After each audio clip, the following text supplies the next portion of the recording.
tell me about the reunion concert. 11 years you were split up, went your separate ways. A lot has been written about it. But what was it that brought you back together again? Shy away from the question. I think it's too close for comfort. To examine the vibe between you and your old buddy is too close for comfort. We're fine, thank you. Ah, well, if that wasn't a bit awkward to watch, especially after you know the backstory behind those obviously painful words that Mr. Garfunkel just uttered. They gave the world some of the most beloved harmonies in the history of popular music. Songs like The Sound of Silence, Bridge Over Troubled Water, and Mrs. Robinson turned Paul Simon and Art Garfunkel into genuine cultural icons. Their voices so finely matched, it was hard to imagine one without the other. But behind those perfect harmonies was a friendship fractured by jealousy, competing egos, and wounds that trace all the way back to childhood. Today, we're unpacking the long and painful story of why Paul Simon and Art Garfunkel haven't spoken in over 16 years. Before we dive in, drop a comment below. Tell us which Simon and Garfunkel song has meant the most to you and why. Childhood friends and the first betrayal. Really, we are our oldest friends. We've known each other since the age of 11. And whatever it was, the squabbles as they're called, that's pretty much what it was, just squabbles. It was time to just say, forgive, forget, move on. It's not like you have forever in life. Paul Simon and Art Garfunkel met as 11-year-olds in elementary school in Queens, New York in 1953. They bonded fast over a shared love of music, especially the Everly Brothers, and spent hours together learning to harmonize. In 1957, just 3 days after Simon's 16th birthday, the two recorded their first single, Hey Schoolgirl, under the name Tom and Jerry. It sold 100,000 copies and cracked the Billboard charts. For two teenagers from Queens, that was a very big deal. But success planted the first real seed of trouble. The label's owner, Sid Prosen, approached Simon privately about recording solo material. In the excitement of the movement, Simon agreed and never said a word to Garfunkel. When Art found out, he was devastated. He felt blindsided by the one person he trusted most. Garfunkel later wrote in his memoir that the friendship was shattered and that he never truly forgot or forgave. It was a wound disguised as a small mistake, and it set the tone for everything that followed.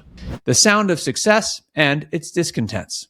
What was going on in the studio, though, was a real tug of war about taste and how to do it. It wasn't just the movie. It was also, we didn't agree about, we're friends since we were 12 years old, but our musical inclinations are quite different. And so we would have disagreements, and the disagreements could be, real arguments that could stop a session cold. After the Tom and Jerry experiment fizzled, the two parted ways before reconnecting in 1963. Garfunkel had been taken with a new song Simon had written called The Sound of Silence, and they decided to give the partnership another shot. Columbia Records signed them, and their 1964 debut album went largely unnoticed, but the song kept finding ears on college campuses, and by January 1966, it had climbed to #1 on the Billboard charts without either of them even actively promoting it. What followed was a remarkable run. Their 1967 work on the Graduate soundtrack, including Mrs. Robinson, spent 9 weeks at the top of the charts. They became millionaires in a matter of years. But as the fame grew, so did the resentment. Their manager, Mort Lewis, watched it unfold up close. Quote, "They both envied each other's place in the team," he later said. Paul worried that audiences viewed Art as the real star, the voice people connected with. Art knew that Paul wrote all the songs and controlled their creative direction. The power imbalance that started with Tom and Jerry had never actually disappeared. It had just been covered up by hit records. Movies, ego, and a parking lot handshake. How about this one?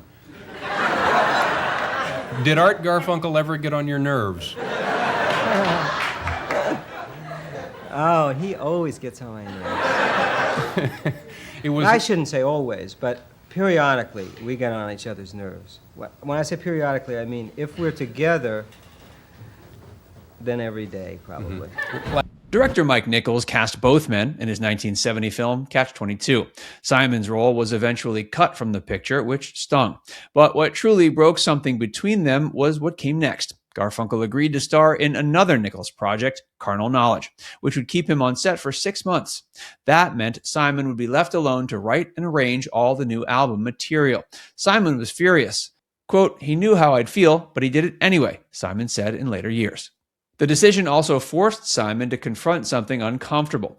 If Nichols had made Garfunkel a film star, Art might have left the duo entirely, trading in their partnership for a solo identity built on his own name. That realization pushed Simon to ask himself why he still needed the arrangement at all.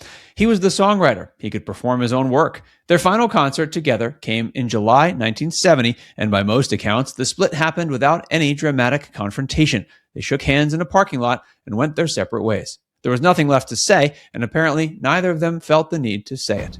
Reunions that couldn't last. Now, you've been away from each other, as it were, musically anyway, for about 11 years. And as I say, it's very good to see you together. But why did you break up? I mean, people said that you were, getting fed up with the sight of each other. Was it just too much of each other at that time? I think Paul knows the answer. I was never sure myself. A decade after the split, the two set aside their differences long enough to perform a free concert in New York's Central Park in 1981. Over 500,000 people showed up. The moment felt genuinely reconciliatory, and there was talk of a full studio album to follow. It never materialized. Quote, "We had grown apart," Simon said. "We didn't think the same musically. 11 years of making independent records had made collaboration feel like a kind of punishment." They reunited again in 1993 for a series of New York shows, but a newspaper review made things worse almost immediately. The critic described Garfunkel as just one of Simon's many collaborators rather than an equal partner. The fallout backstage was severe. Simon's business manager, Joseph Raskoff, reportedly said if there had been a knife on the table that night, one of them would have used it.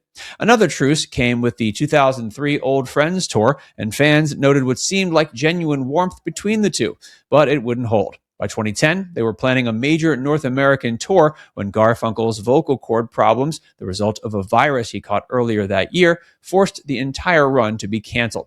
Simon believed Garfunkel had not been honest with him about the severity of the issue. Quote, "He let us all down. I was tired of all the drama," Simon later said. That was the end of it. The final silence.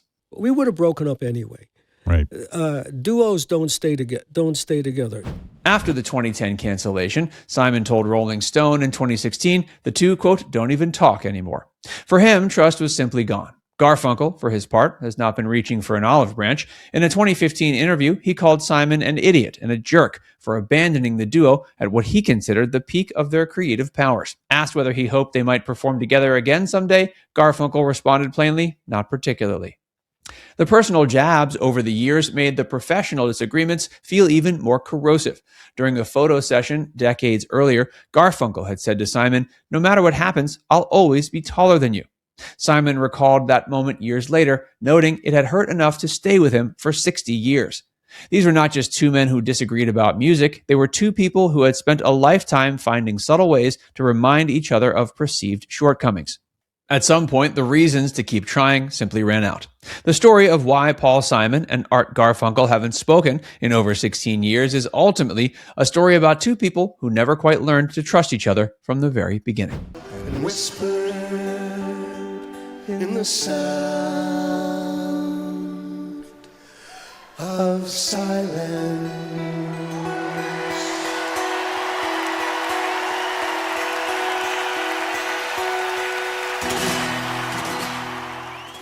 So before we go silent, we'd love to hear from you. The story of Simon and Garfunkel is one of music's most complicated friendships. It raises a question worth sitting with.